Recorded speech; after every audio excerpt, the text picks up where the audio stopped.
चलिए जी, तो ये है आपका इस चैप्टर का सबसे बेस्ट सेगमेंट, जिसमें कि मैं ये कह सकता हूं कि जिन लोगों ने इस टॉपिक को पहले कवर किया हुआ है उनमें से भी ऐसे कई लोग हो सकते हैं जिसको इसके बारे में इतनी डीप अंडरस्टैंडिंग ना हो जिसकी हम यहाँ पे बात करेंगे। बहुत सिंपल और सिमिलर टर्म है, बट इसके बीच में काफी मेजर डिफरेंसेस हैं जिस बारीकियों को हम इस वाले पार्ट में कवर कर लेंगे। ठीक है सर, तो सबसे पहला जो टर्म आता है वो आता है गुड्स। गुड्स क्या होता है? तो गुड्स का मतलब क्या है कि वो सारे आर्टिकल्स, वो सारे आइटम्स, वो सारी चीजें जो आप खरीदते हो। ठीक है सर, क्यों खरीदते हैं?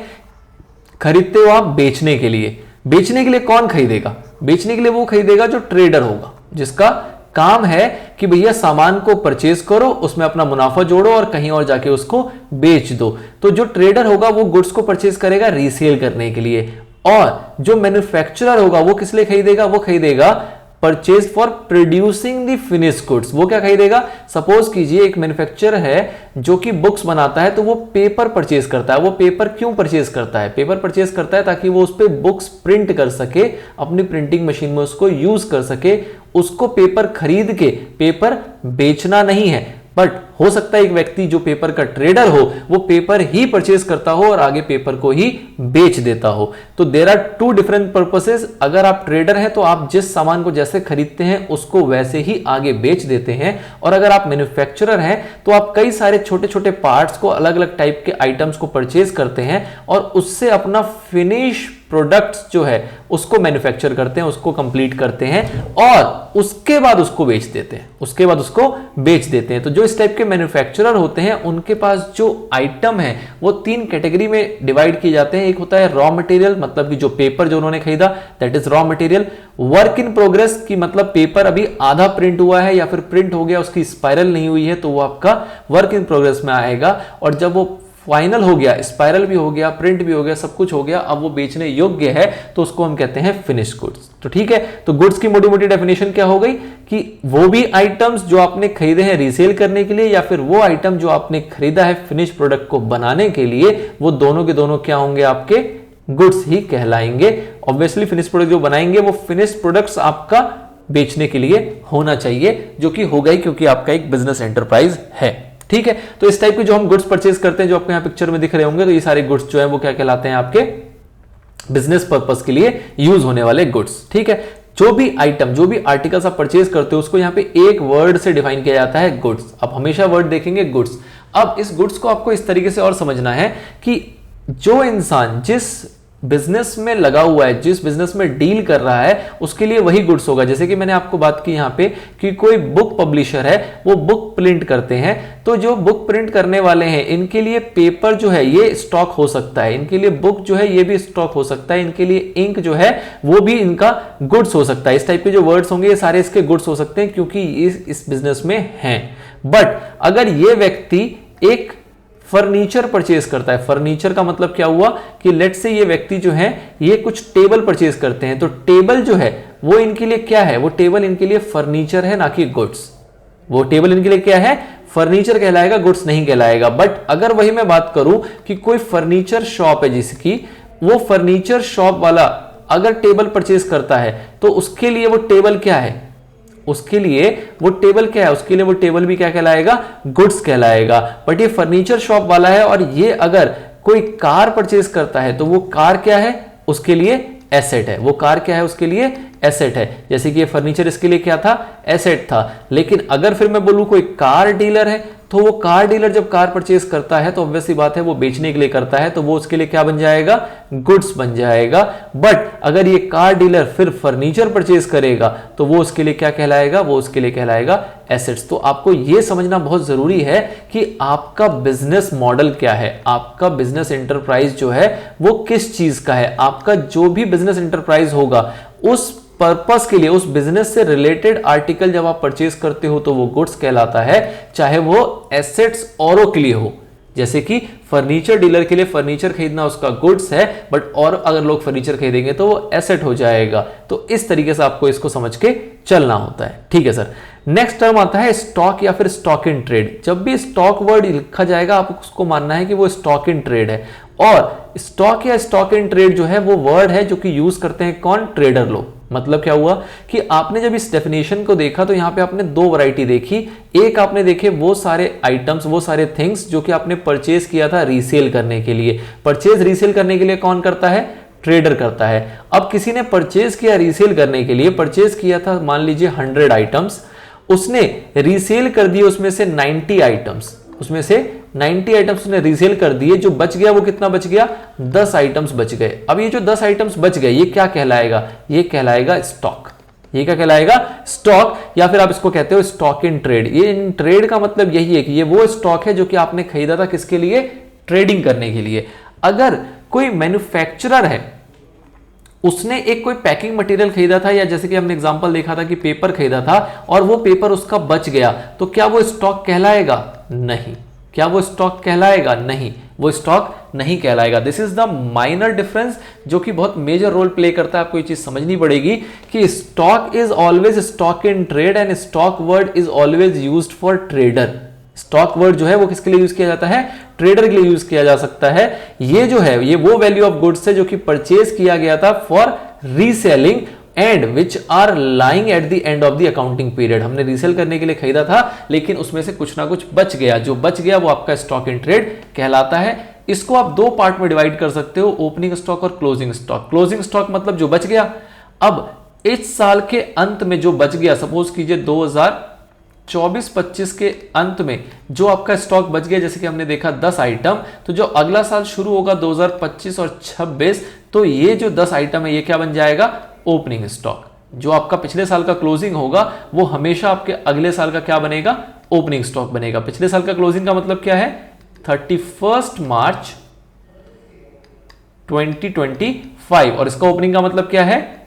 1 अप्रैल 2025। मतलब एक दिन का फर्क है, इसकी रात और इसकी सुबह। ये 10 जो था वो क्लोजिंग स्टॉक था, अगले सुबह क्या हो जाएगा? ओपनिंग स्टॉक में कन्वर्ट हो जाएगा। नाउ अब जो हम यहां बात कर रहे हैं कि अगर कोई मैन्युफैक्चरर है और उसका सामान बच जाता है, क्योंकि बच तो उसका भी सकता है, ऐसा तो नहीं है उसने पूरे साल में जो सामान खरीदा होगा सब बिक जाएगा। तो जो मैन्युफैक्चरर है अगर उसका सामान बच जाता है तो उसको हम क्या नाम देते हैं? उसको हम नाम देते हैं इन्वेंट्री का। This is the major difference between stock and inventory. ठीक है, stock word is always be used for traders. Stock किसके लिए यूज करेंगे? हम ट्रेडर्स के लिए। और कभी भी मैन्युफैक्चरर्स होगा तो उसके लिए हम क्या वर्ड यूज करेंगे? उसके लिए हम वर्ड यूज करेंगे क्या? इन्वेंट्री। ठीक है, जैसे कि इन्वेंट्री इसके पास कैसी कैसी हो सकती है। तो कोई मैन्युफैक्चरर है तो उसने क्या खरीदा था? रॉ मटेरियल खरीदा था। रॉ मटेरियल का मतलब उसने पेपर रिम खरीदी थी, और पेपर रिम उसने खरीदी थी 500।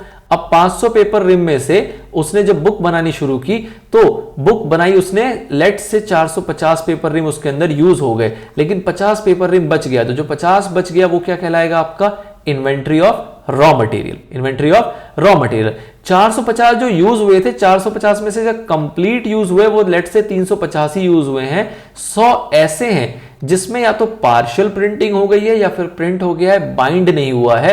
तो ये जो 100 आइटम होंगे ये क्या कहलाएगा? आपका inventory of work in progress. मतलब इस टाइप की इन्वेंट्री जिसपे कि ना वो रॉ मटेरियल की स्टेज में है ना ही वो फिनिश गुड्स की स्टेज में है, वो बीच की स्टेज में अटका हुआ है। तो ऐसे अटके हुए स्टेज को क्या बोलते हैं हम? वर्क इन प्रोग्रेस, कार्य प्रगति पर है।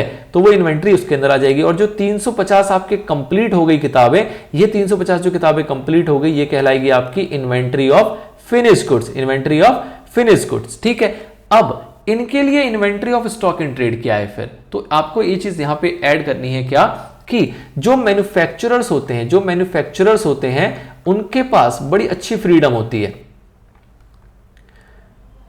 मैन्युफैक्चरर्स जो होते हैं उनके पास बड़ी अच्छी फ्रीडम होती है कि वो मैन्युफैक्चरिंग तो करते ही हैं, साथ ही में वो ट्रेडिंग भी कर लिया करते हैं कभी कभी। मतलब क्या हुआ कि सपोज कीजिए ये कुछ बुक बना के बेचते हैं और उस बुक को बनने में टाइम लगता है, तो ये क्या बोलते हैं कि चलो यहाँ तो बनता रहेगा, यहाँ पे प्रोडक्शन चलती रहेगी, बट आगे से डिमांड ज्यादा आ रही है तो लेट से उसको क्या करते हैं? कहीं से खरीदते हैं और आगे उसको बेच देंगे, कहीं से परचेज कर लेते हैं और आगे उसको बेच देंगे। तो अगर इन्होंने ये वाली एक्टिविटी भी की है और इसका कुछ स्टॉक बचा हुआ है तो वो स्टॉक कहां पे आएगा? Inventory of stock in trade. मतलब कि जो मैन्युफैक्चरर है वो मैन्युफैक्चरिंग करेगा और उस प्रोसेस में जो इन्वेंट्री होगी वो इस 3 पार्ट में क्लासिफाई होती है। और अगर उसी मैन्युफैक्चरर ने कोई आइटम परचेज किया था जस्ट फॉर ट्रेडिंग पर्पस और उसमें से कुछ बच गया है तो वो क्या कहलाएगा? Inventory of stock in trade. अब ये चारों प्रकार की जो इन्वेंट्री है वो ओपनिंग भी हो सकती है और क्लोजिंग भी हो सकती है, जो कि हमने यहां देखा, उसमें कोई दिक्कत वाली बात नहीं है। ये चारों प्रकार के स्टॉक जो होगा वो किसी साल के अंत में क्या बनेगा, क्लोजिंग, और अगले साल की शुरुआत में वो क्या कहलाएगा, ओपनिंग इन्वेंट्री। ठीक है, बट आपको ये डिफरेंस समझना था कि स्टॉक कब आपको यूज करना है वर्ड और इन्वेंट्री कब वर्ड यूज करना है, स्टॉक किसके लिए यूज किया जाता है और इन्वेंट्री किसके लिए यूज किया जाता है। ये बहुत माइनर डिफरेंस है।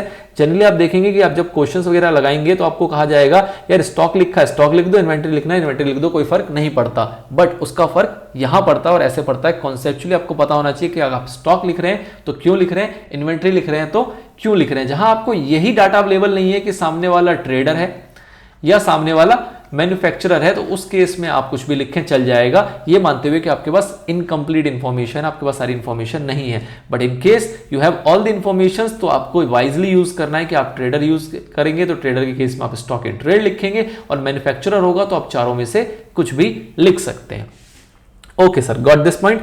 नाउ नेक्स्ट टर्म आता है आपका स्टोर्स। स्टोर्स भी जनरली कंफ्यूज करता है आपको इसी स्टॉक में और इन्वेंट्री के अंदर। स्टोर्स एक अपने आप में सेपरेट आइटम है। स्टोर का मतलब क्या होता है, वो आइटम्स जो आप रखते हो किस चीज के लिए, कंजम्पशन के लिए। वो आप किसके लिए रखते हो, कंजम्पशन के लिए रखते हो। कंजम्पशन के लिए रखने का मतलब क्या हुआ कि अब जैसा आप बोलोगे रॉ मटेरियल भी तो सर कंजम्पशन के लिए ही था, कंज्यूम होगा फिनिश गुड्स बन जाएगा। नहीं, ये कंजम्पशन कुछ अलग प्रकार का है। कंजम्पशन का मतलब क्या है यहाँ पे कि लेट से आपका एक प्रोडक्ट जब रेडी हो जाता है तब आप इसकी पैकिंग करते हो, तो जो पैकिंग के लिए आप मटेरियल रखते हो उसको बोलते हैं स्टोर्स। या फिर आपने जिस मशीन में आप काम कर रहे हो, जिस मशीन में आप मैन्युफैक्चरिंग कर रहे हो, प्रिंटिंग कर रहे हो, इस मशीन के अंदर कुछ पार्ट्स यूज होते हैं, कुछ ल्यूब्रिकेंट्स यूज होते हैं, कोई ऑयल वगैरह यूज होता है, तो इस टाइप के आइटम्स जब आप अपने स्टोर्स में रखते हो तो उसको भी हम क्या कहते हैं, स्टोर्स का नाम देते हैं। जब अपने स्टोर रूम में इस टाइप के आइटम रखे हुए हैं तो उसको भी स्टोर्स। कुछ नट बोल्ट्स हैं, कुछ ऐसे पार्ट्स हैं जो कि आपको बदलने पड़ते हैं, कुछ ऐसे पेपर हैं जो आपको बदलने पड़ते हैं, कुछ ऐसे इंक वगैरह हैं जो आपको बदलने पड़ते हैं, तो वो सारा आपका किस में आता है, स्टोर्स, जिसे हम बोलते हैं कंज्यूमेबल है। बेसिकली ये कंजम्पशन के लिए, इसको हम बेचेंगे नहीं, इसको हम कंज्यूम करेंगे during the process of our business. तो स्टोर्स को कैसे डिफाइन किया जाता है, it is used to denote materials held by an enterprise for the purpose of consumption in the business and not for resale। ये बेचने के लिए नहीं है। Last but not the least, another form of stock which is known as live stock। Live stock क्या होता है sir, तो इसमें स्टॉक को अलग कर दो, लाइव को अलग कर दो। वो स्टॉक जो जीवित है, वो स्टॉक जो जीवित है उसको हम कहते हैं क्या, livestock. For example domestic animal such as cattle, horses are known as livestock. Sir इसका मतलब क्या हुआ कि देखिए कोई अगर ऐसा व्यक्ति है जो डॉग्स का बिजनेस करता है, मतलब कि वो डॉग्स को कहीं से खरीद के लाता है, अलग अलग ब्रीड्स की, अलग अलग वैरायटीज की, और आगे वो लोगों को इसको बेच देता है, तो ऑब्वियस सी बात है वो डॉग का अगर बिजनेस करेगा तो उसके पास जो डॉग्स होंगे वो डॉग्स क्या कहलाएंगे, वो एक प्रकार के स्टॉक ही तो हैं।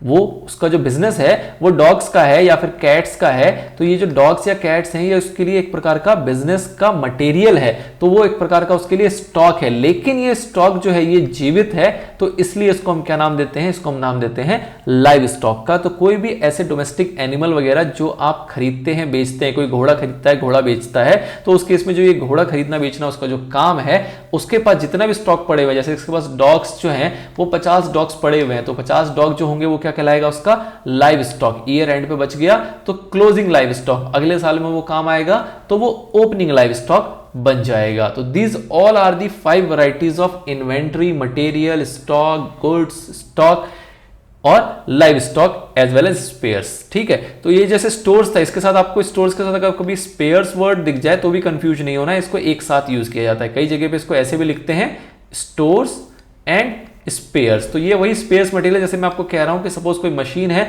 उसके अंदर कोई एक चिप है, कोई एक प्लेट है जो कि बार बार चेंज करनी पड़ती है, हर 10, 20, 50 बुक छापने के बाद वो प्लेट चेंज करनी पड़ती है, तो वो क्या हो गया, एक प्रकार का स्पेयर्स हो गया। ठीक है, स्पेयर्स मटेरियल है जो कि आप कंजम्पशन में यूज करोगे। तो stores and spares and stores both are same. Spares अलग से लिखा हो, स्टोर्स अलग से लिखा हो, दोनों एंड करके लिखे हो, मीनिंग सेम रहेगी, कोई दिक्कत उसके अंदर नहीं आएगी। तो this is the another concept and good concept, जो कि जनरली लोग थोड़ा सा इससे कंफ्यूजन में रहते हैं। आई होप आपको यहां पे क्लियर हो गया होगा।